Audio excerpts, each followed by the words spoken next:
You are listening to Something Rather Than Nothing. Creator and host, Ken Vellante. Editor and producer, Peter Bauer.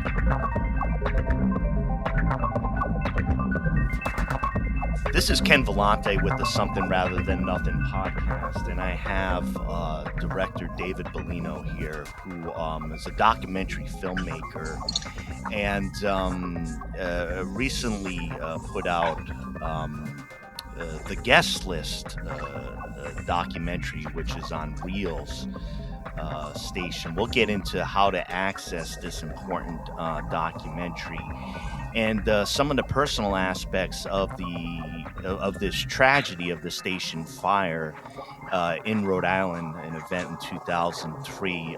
Before we get into that, David, thank you so much for coming on to the show and welcome onto the program. Oh, well, thank you, Ken, for having me. I appreciate it.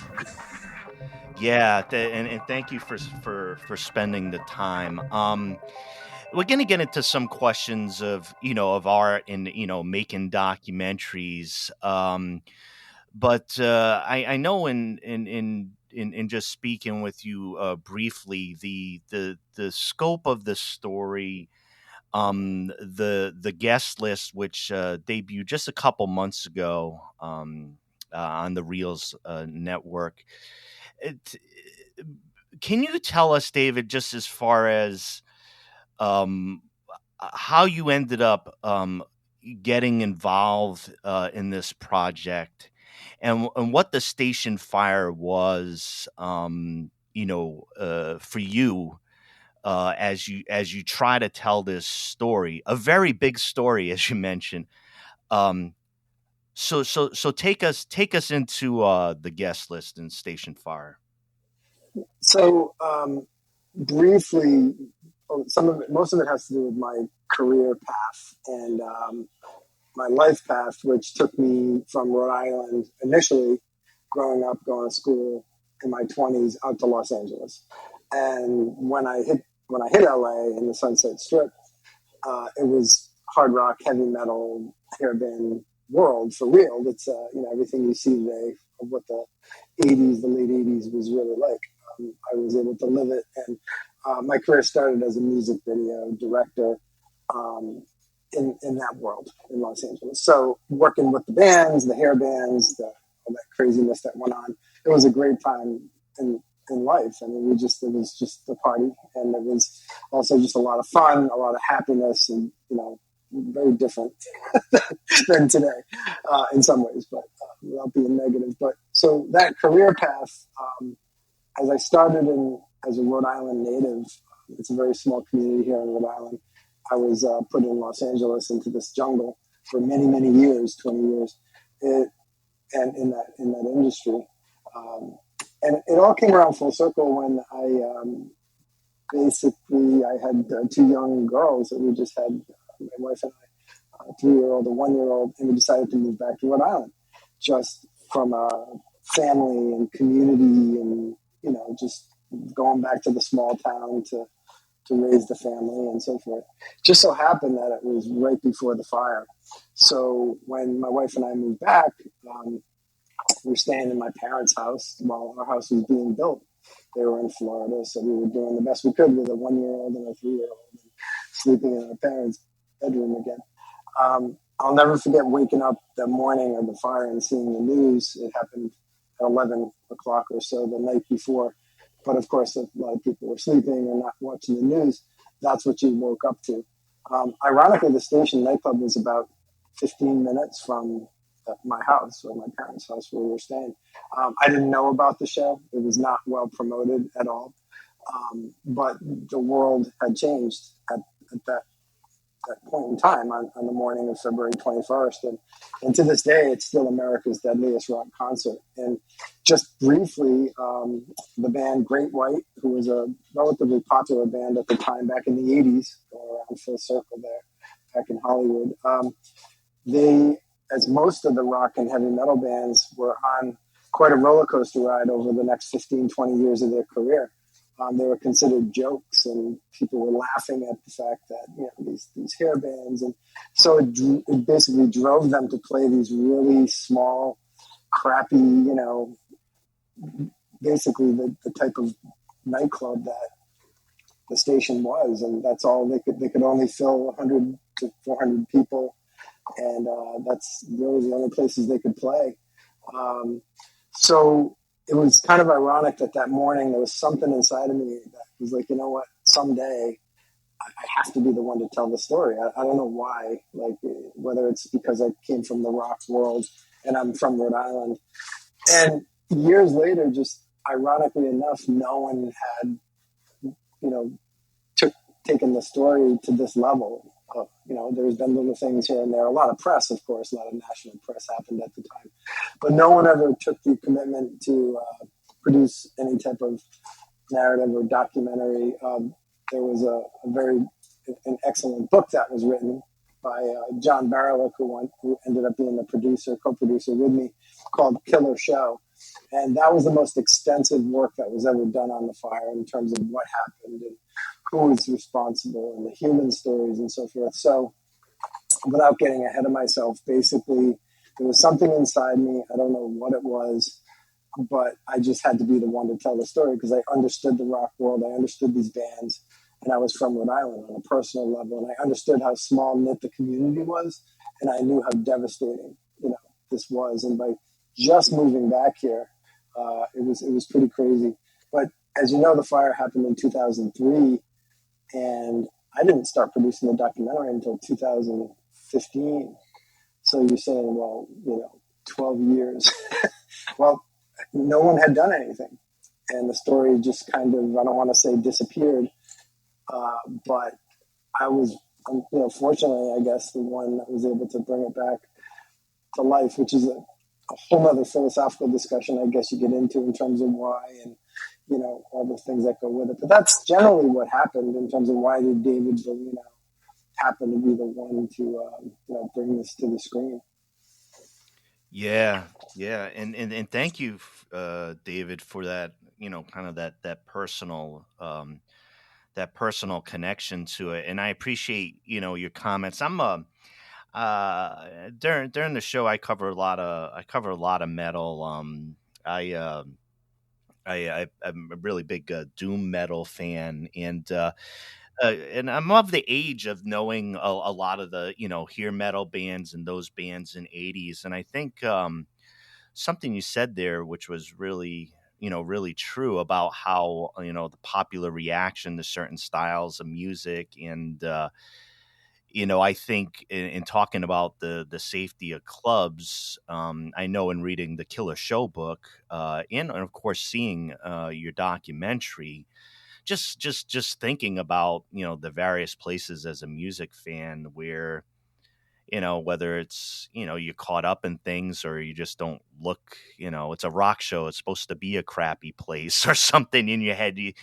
I just never really thought prior to the station fire about safety and exits, and of course that's paramount in the story of the devastating fire, preventable fire, at the Great White Concert, the station fire. So David, one of the things, and I hope everybody's listening gets to we'll get into accessing the guest list, a short series documentary. One of the things that I really appreciated about the work you did on that was the different vantage points or approaches to this really huge story, right? Because it's a true crime story. It's a story of survival. It's a story of justice, and it's a study of kind of deep, strange occurrences. And I think from the different ways you approached it, you were able to cover a lot of different ways of looking at this story.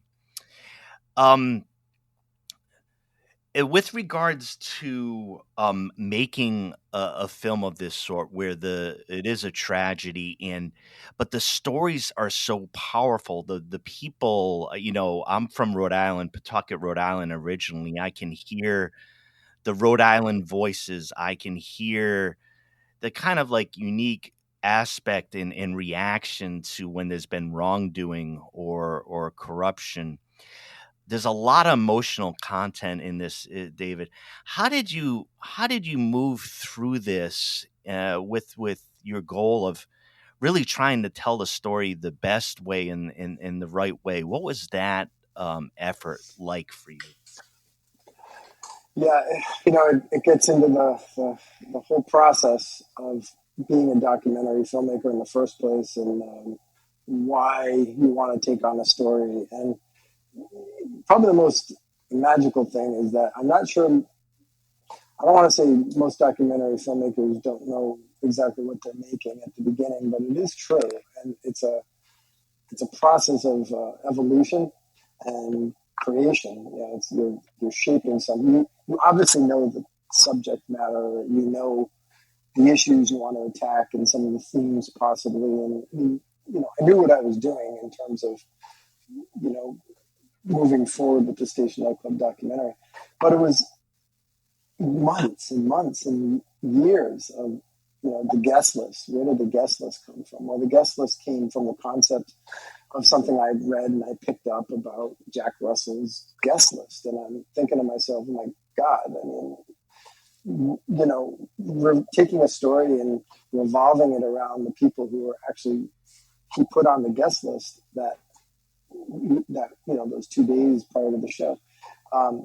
It's just fascinating to me, and something that people, would obviously do anything for, especially rock fans and so forth. Oh my gosh, the Great White guest list, and having it be essentially a death list, and so just these things that kept popping up. It formed itself in a sense where I started making decisions, and it started out as one thing and turned into another.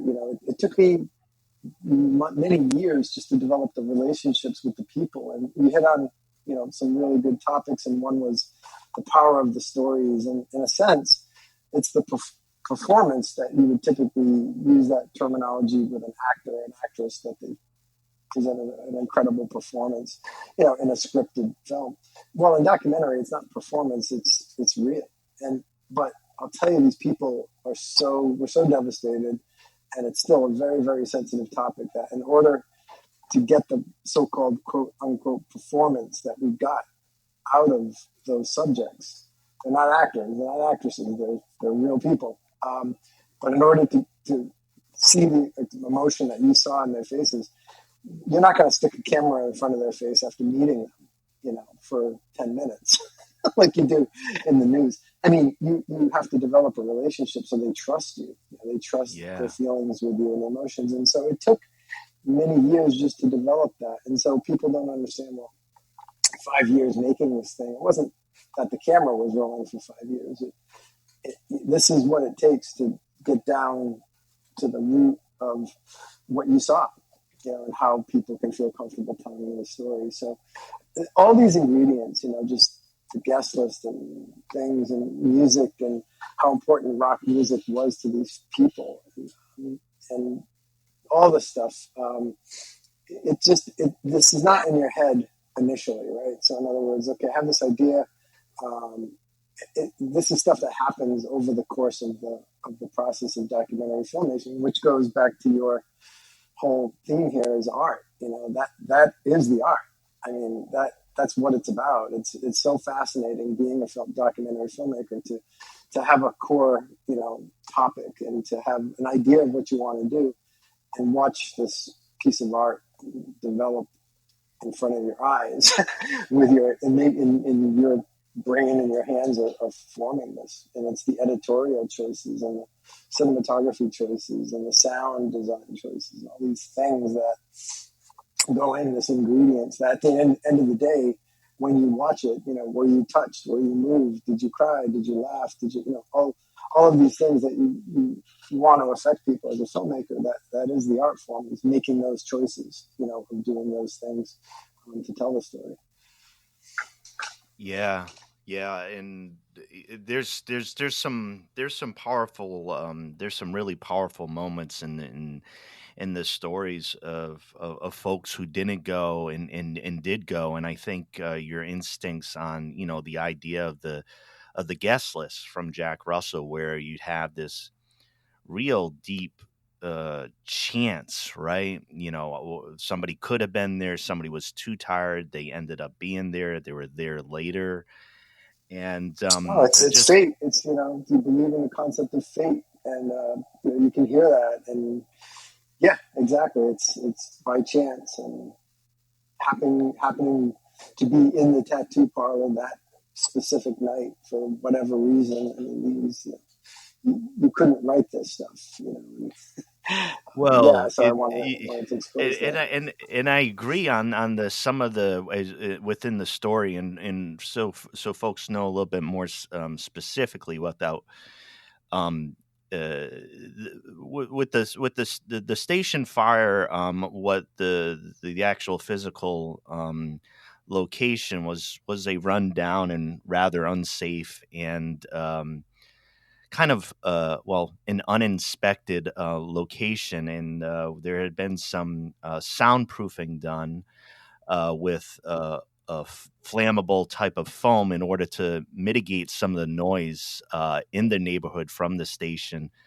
This flammable material went up extremely quickly, and there was one primary exit. The speed of the fire, and David Bellino's The Guest List covers this about 90 seconds from early in the show, when some pyrotechnics catch the wall ablaze, about 90 seconds to get out in a panic scene with dark smoke and kind of caustic air, a real chaotic, scary, hell-like a landscape, and it happened so very quickly.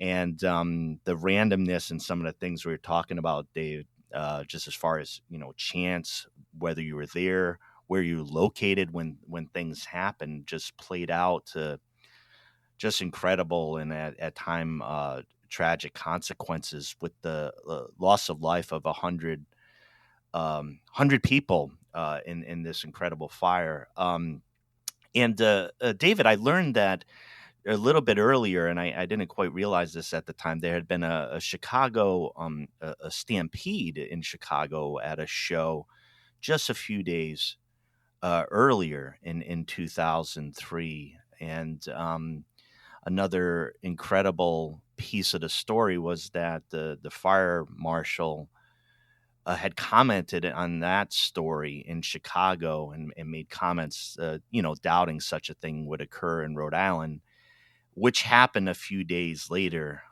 in the jurisdiction. And I just I find some of the pieces in the story that you tell about the guest list, about I don't know if it's the deep ironies, the deep tragedy, and at times feeling like randomness. David, did you end up being surprised about this story? Did there seem to be more of those elements where you're like, this is just too strange, too dark to be real?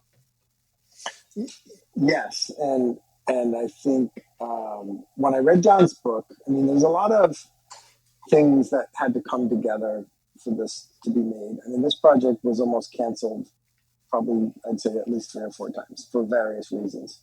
And the more, when I read John's book and I talked to John originally, I told him my ideas.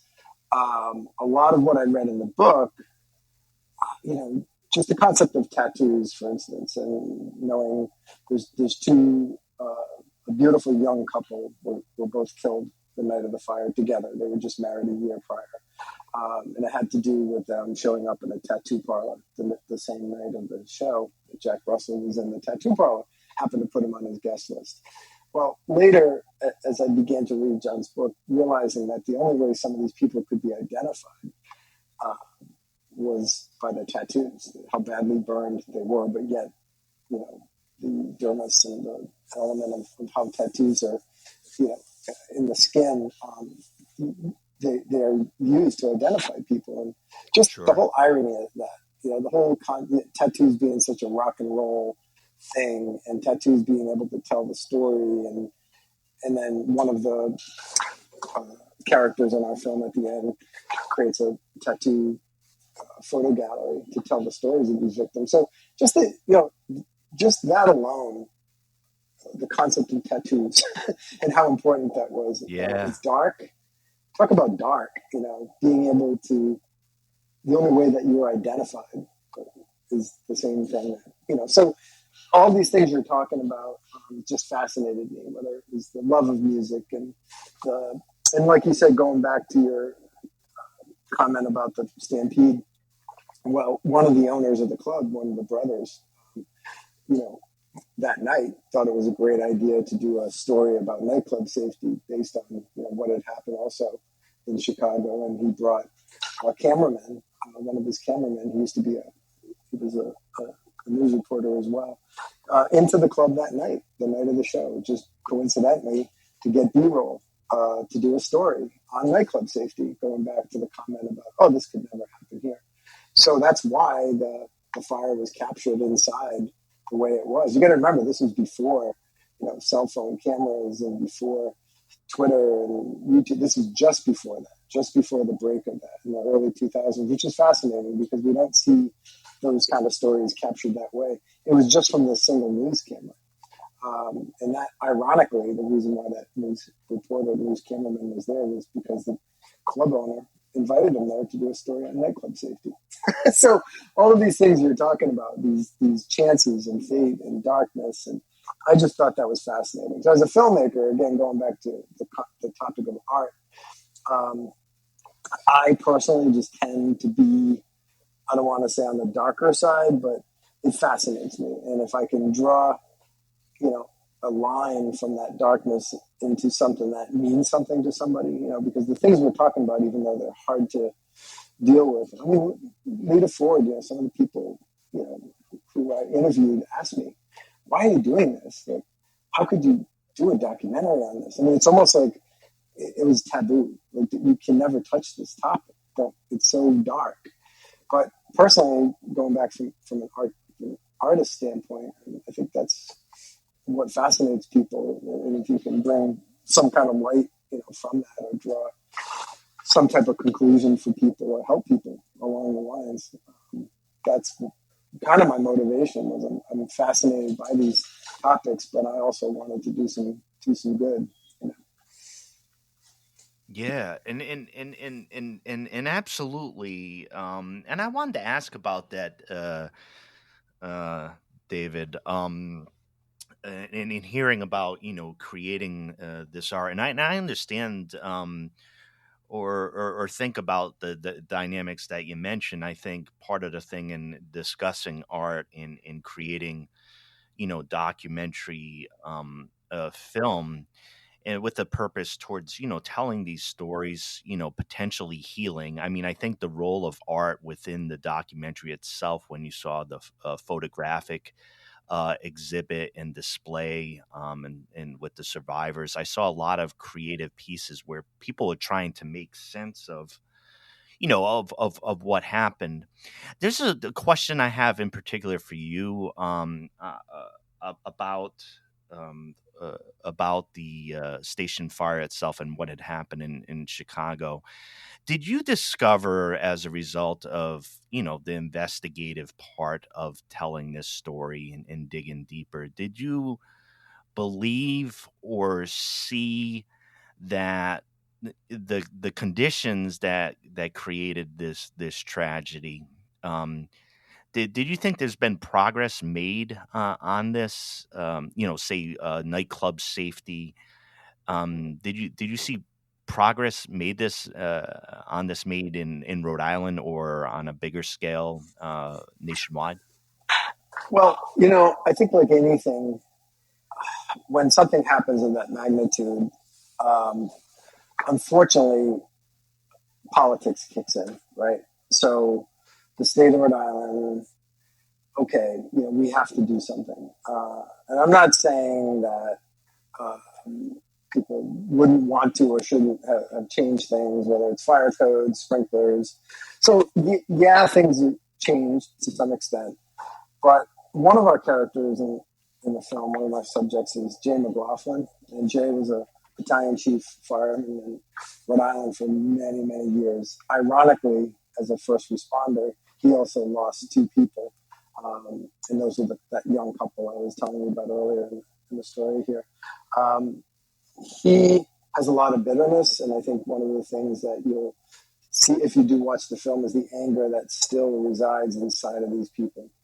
And just the frustration, the anger, the injustice. And, you hit on those when you were introducing me in terms of the themes and so forth, running through this movie.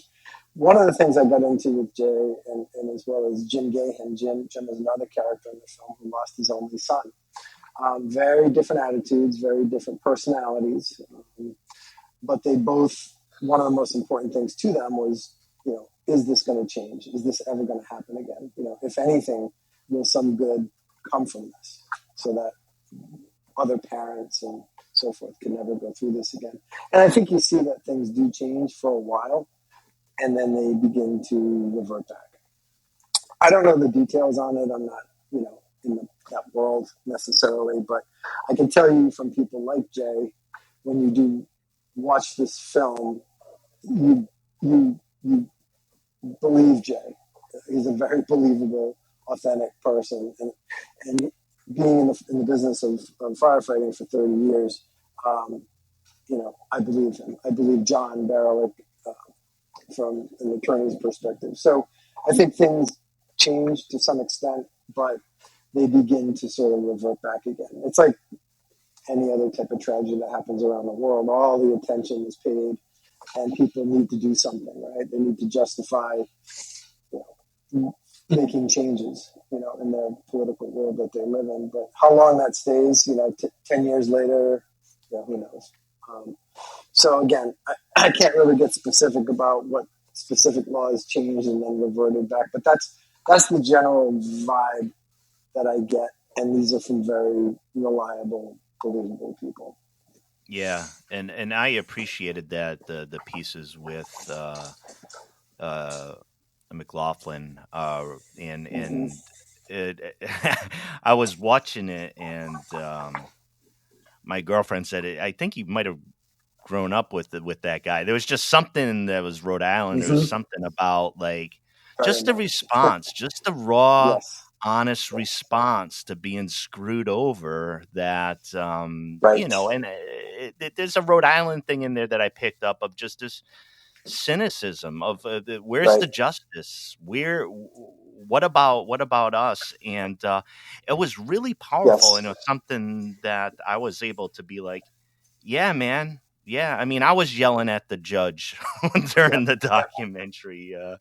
It's it really captured that that real gut reaction, and it's a really moving piece. I think, in particular for me, being a Rhode Islander, I think it can impact, but the story is just incredible. So, David, about the conceptual question, and I know we've gotten into it a bit as far as what art is.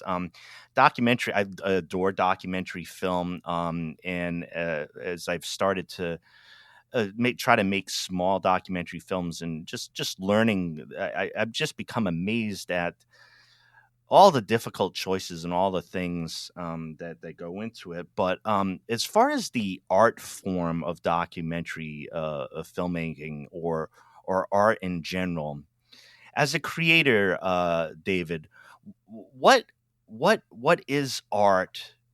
And if you're creating something, what are you trying to do in creating that art? Yeah, I think, it's expressing, I mean, the best way I guess I could put it is that we have something to say as artists, right? So whatever that may be. In my case, as a filmmaker in general, and if you're talking about documentaries specifically, in this case, you have something to say. I mean, you really have a story to tell. the art comes in, I think, in the choices as to how paint the picture for someone. So I have something to say, but if I express it a certain way, people are going to be moved and pay attention to it, as opposed to this way, like a painting, like anything else. So, you can take any example from the movie, from the film, and draw an analogy to that. I think in the case of using Jay McLaughlin as an example is a perfect example or choice, because as an artist, it doesn't seem like art, but making that choice to include a character in my film, the way he looks, right? So, the bald man, the t-shirt, the tractor in the background, the voice, I mean, all those elements comprise a composition on the screen, right? You're watching and you're listening to this character.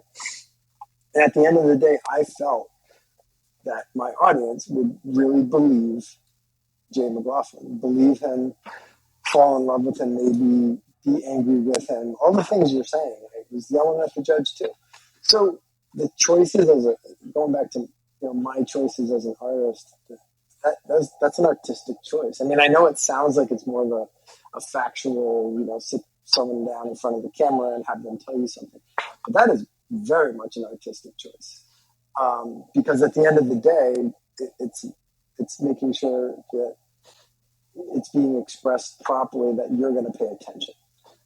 You're going to pay attention to the way he looks, the colors that he's wearing, his accent, what he's telling you, all that stuff. So you don't realize it, but that's what we do.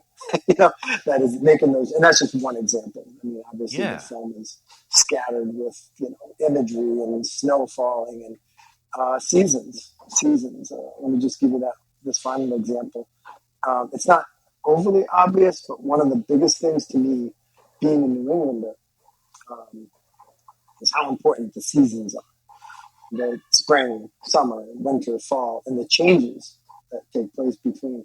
And the reason why that was so important to me is because I saw the pain that these people went through, and I saw the pain that when fall began to change to winter, when the colors started dissipating and the gray skies started covering Rhode Island and the snow started to fall.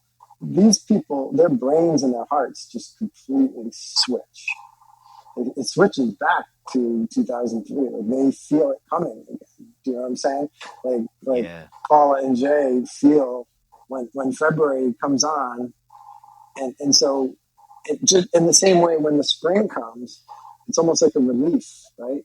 Like the first green grass or the first flower blossoms. It's almost like I don't have to deal with that winter again. Meaning I don't have to deal with these memories again. And I don't have to deal with the memories of Michael's birthday being 1 week before the fire when he got his tattoo. It's all this crazy stuff. So as a filmmaker, to make those choices, to make sure that the seasons are represented visually or whatever, again, artistic choice, and to tell the story. So although documentary used to be a long time ago very much more traditional, if you will, in terms of the format and the structure. I mean, look at docs today. Some of the best docs on Netflix and so forth. I mean, they're basically feature films. Like who are you kidding? I mean, they're beautiful, multi-million-dollar, and they're done that way for a reason. Is because the art has been injected into this format so much over the past 10 to 15 years that the documentary format has just completely changed, and the bar is set extremely high now. Yeah, and thank you for your comments, David. I really appreciate it, and kind of like a little bit of a peep into I have such a strong connection to this story, but it's been a little bit of a while, to with your film just being out, to kind of get back to it. And of course, Killer Show, the excellent breakdown of the station fire, a really incredible expose, legal analysis, and otherwise. One of the things I wanted to ask you, David. Of course, there's so much to the story, so much, that wouldn't make its way into the guest list as far as telling the story the way that you did. Is there a part or a character, or not a character? Don't mean to refer to somebody as that, but the person or somebody Subject. or subject or something that you saw connected to this story that you kind of like wanted to convey, or you're like, man, there was a lot more to this, but it just didn't fit into what I was doing. Just about what you had seen in putting this together. Yeah, 350 hours of content I have that had to be shaped into 88 minutes. So think about that. 350 hours. Wow. We were choosing almost just over an hour of that. So if you look at the characters I'll give you two examples. Jack Russell, lead singer, incredible documentary character, the rise and fall of a rock star. He was in jail 55 times before he was 18 years old. His mother gave him his first Beatle album, and he said after his first listening to the Beatles that I am going to be a rock star. And he sat in jail and wrote songs. And Jack Russell as a character alone would be an entire episode if I were to do the guest list as a series, as a 4-part series. How a lead singer, how someone who has a dream of being a rock star actually can rise to that level and play stadiums in the Forum and having tell these stories. I mean, Jack's story is an amazing story. And then ironically, having him years later be the target of, in many sense, he's considered a murderer by people here in Rhode Island. And just that aspect alone, the controversy and just having Jack in this movie, I can't even tell you in Rhode Island how that played. So that's an example of as you watch the guest list, the 88-minute version on television and reels, we obviously get into Jack. You can, I think I balanced it enough so you understand Jack to some extent. But your question kind of alludes to, how deep could you get? And it's a fascinating story, which gives much more texture and much more backstory. And you would feel about Jack much differently, right? So that it's a really interesting topic that you get into here when you talk about control that documentary filmmakers have over the volume control. How I want you to feel about Jack Russell. That gets into a whole philosophical discussion about documentary filmmakers. What I didn't use, what I did use, how I used it, how to be accurate, but yet how to be cinematic. So that's one part of your question is, an example of a story that's so much richer and a subject that's so much richer. Another topic that leads to what you just asked me is how many things are missing from the story. And I can tell you one story, a very short story here about two young kids, who also, not the story of Jimmy and Mike, who you'll see in the guest list, who were the two college kids that got to interview Jack Russell that night, and unfortunately they were put on the guest list. One of them made it out, one of them didn't. But there was another story of two friends who used to bootleg shows. They used to go all around the country and just bootleg on their old, Sony Walkman and record all the shows, And one of the stories I had to leave out, and trust me, this was one of the most painful decisions I had to make in this documentary just for time, was to leave out that story. Because what many people don't know is that show was bootlegged and the audio recording was found under the body of one of the kids who perished that night. And ATF recovered that. And many people don't know about that except if you read the book Killer Show.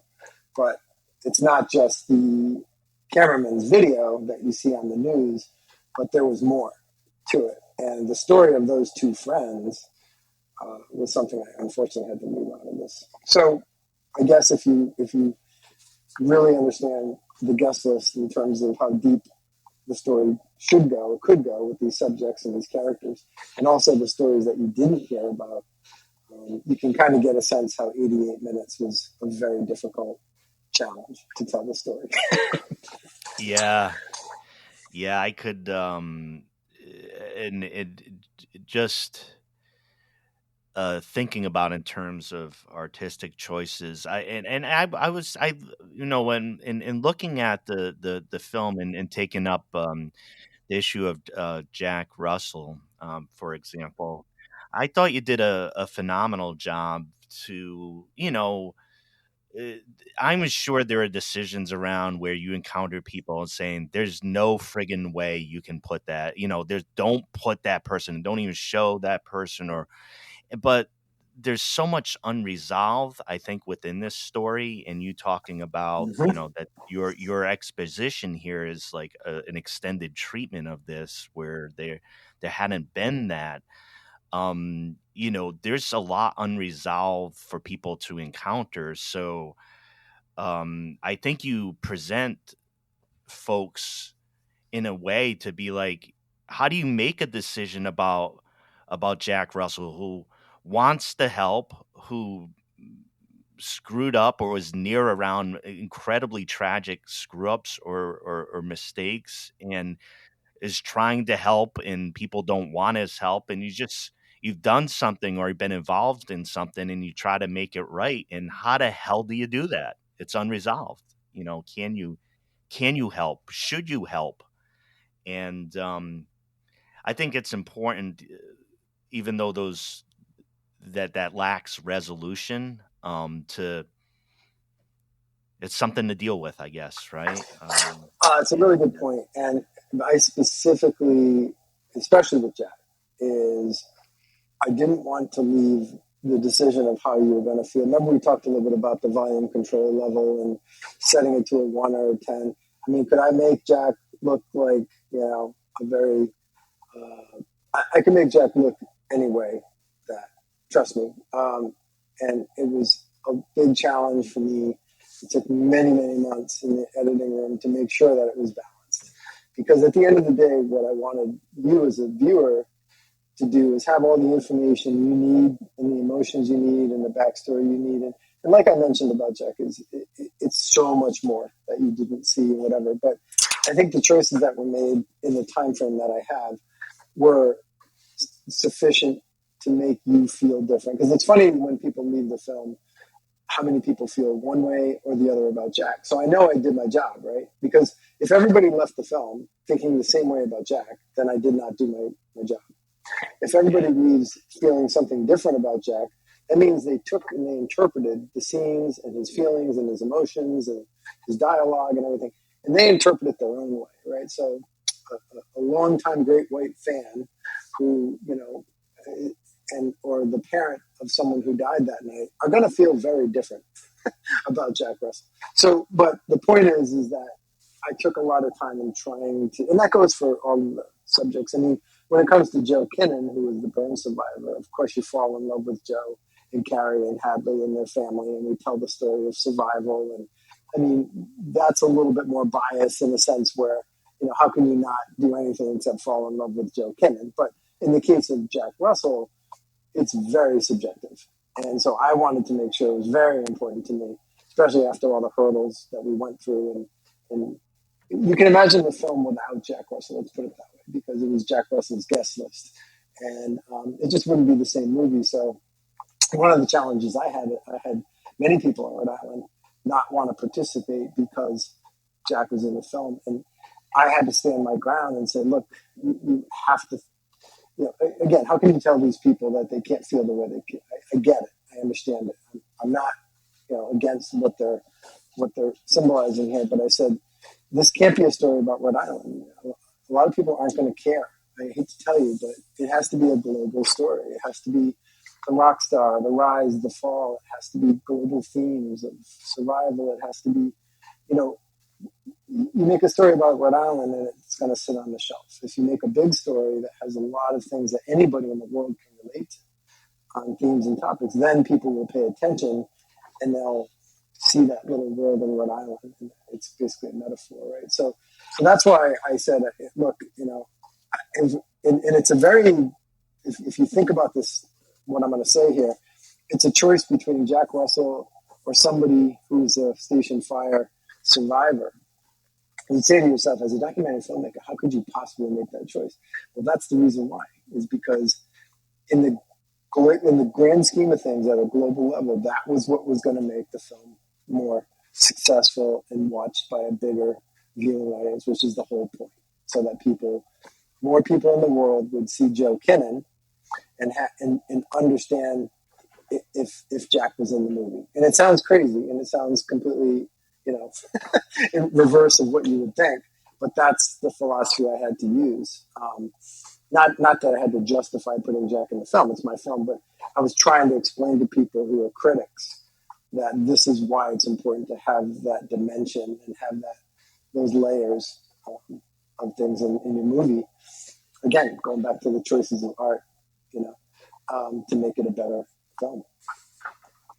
Yeah, and I wanted to thank you for making the series, the guest list. I think in the questions that I ask about art and just about what it does for us in emotionally and processing. For me, me reading the book The Killer Show and seeing your excellent and considered documentary, the guest list, for me, it helps me. It helps me move through those things, and having known somebody um, who perished in the fire, Mike Gonzalez, known as Dr. Metal, my best friend's cousin. Um, it isn't an abstract as abstract as the show can be as for some of the questions, and I have another question or two that is abstract, but as abstract as this question seems, sometimes it's, for me, experiencing the art, the documentary, um, the book has helped me now, many years later, just try to make sense of it and try to understand its meaning. So I just wanted to point out how important it is, and for a lot of folks, personally connected or not.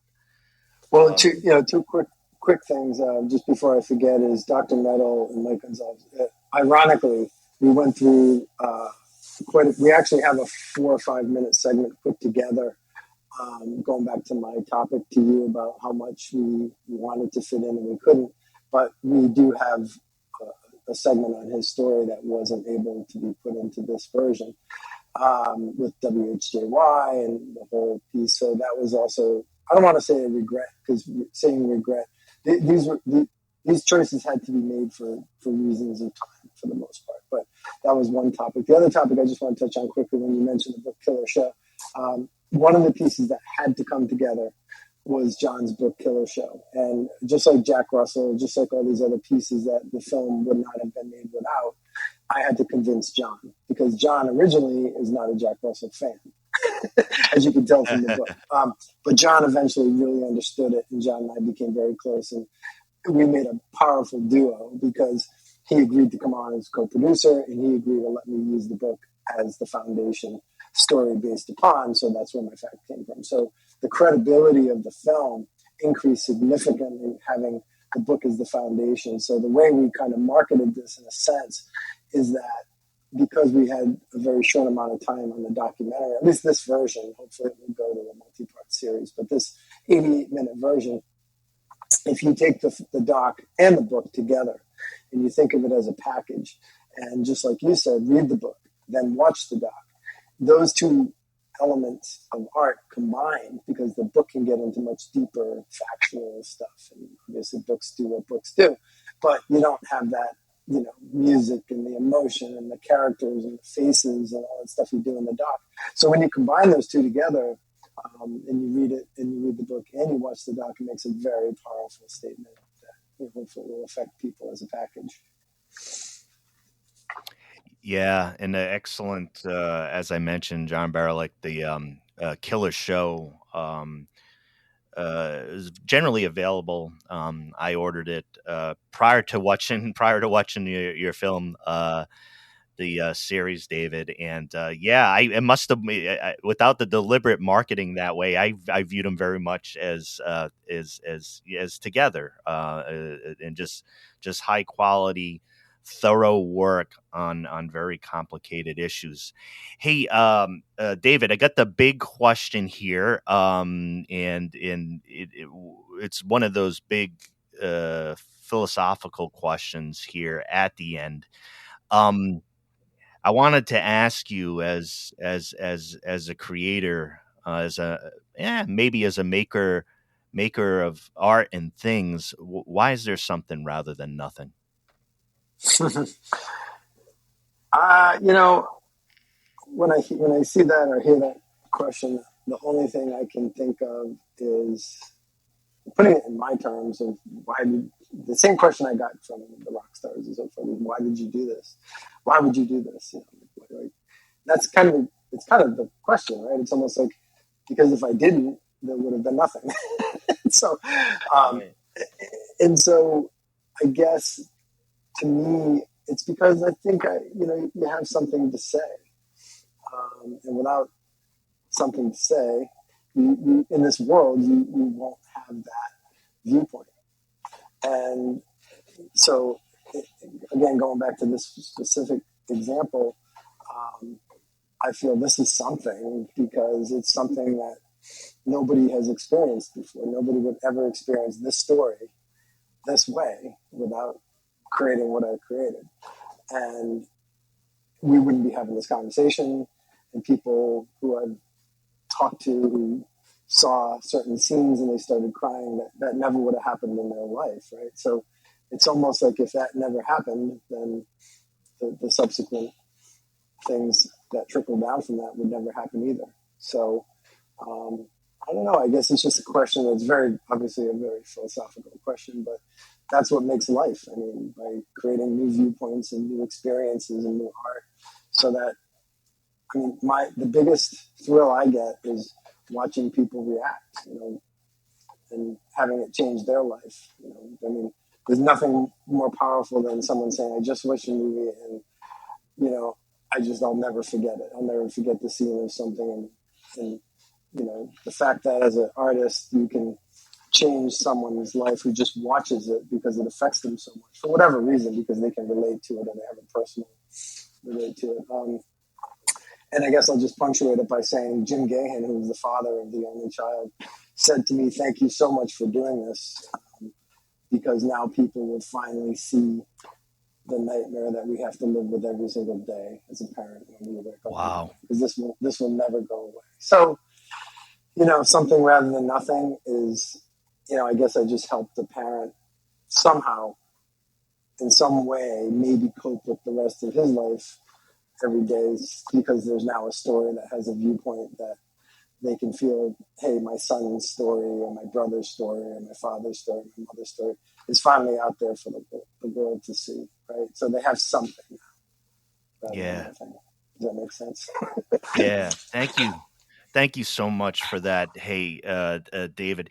Hey, everybody, we've been speaking with David Bellino, the director of The Guest List. He works in films, documentary filmmaker, creator, and artist. David, can you tell the listeners where to go to contact, like to contact you, or to contact what you make, to find the guest list? Sure. Yeah. What should they do? Where should they go? Yeah, I would say one thing is theguestlistfilm.com. Theguestlistfilm.com is a website. It also has an email contact on there. And theguestlistfilm.com is a pretty extensive site that gets into the story and so forth. On that, we describe the broadcast partner that we have.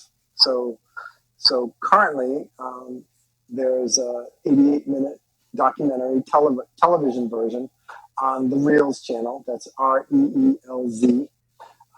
So in terms of the airing and finding out more about the network and when it's on and so forth, if you go to reels.com, reelz.com, you can search for the show, the guest list, and you'll see when it will air again if they have it scheduled. It'll probably air another probably 4 to 6 times this year on television. The premiere was February 20th, and the reason for that was because that's the anniversary of the fire. We actually premiered the documentary on the night of the anniversary, of the 19th anniversary of the fire.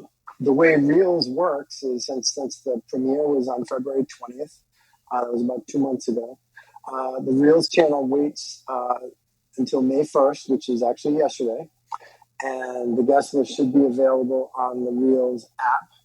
So there is an app, again, if you search for REELZ, that you can watch an on-demand version. And then on August 1st, probably the most important thing, for those who don't have Reels or know what Reels is or don't have a cable subscription, because Reels is provided by certain carriers like Verizon, AT&T, so forth and so on.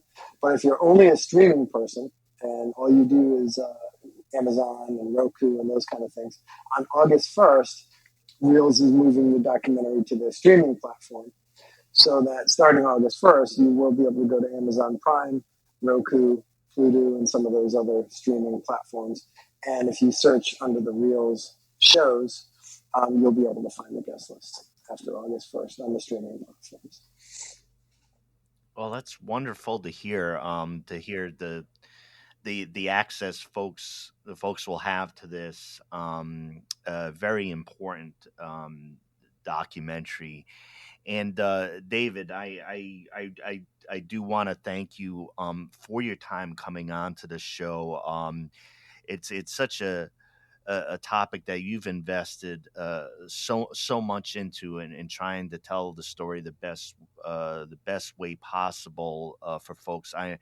It's a very impressive piece of work. I want to thank you for making it, and thank you for coming on to the show to talk, kick around a little bit philosophy, but just really to talk about life and overcoming and perseverance, and much respect and love to all the victims and also their families in the station fire.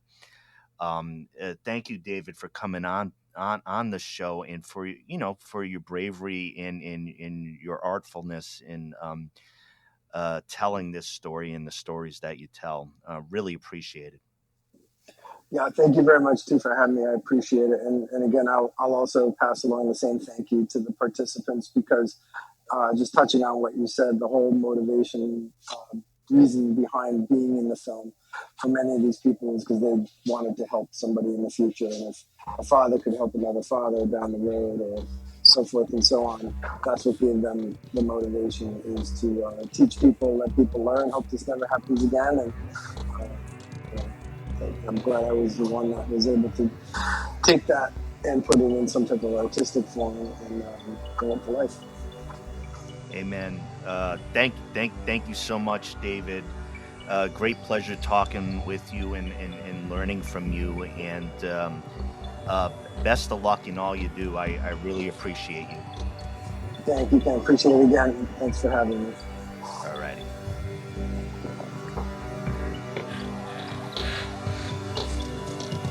This is Something Rather Than Nothing,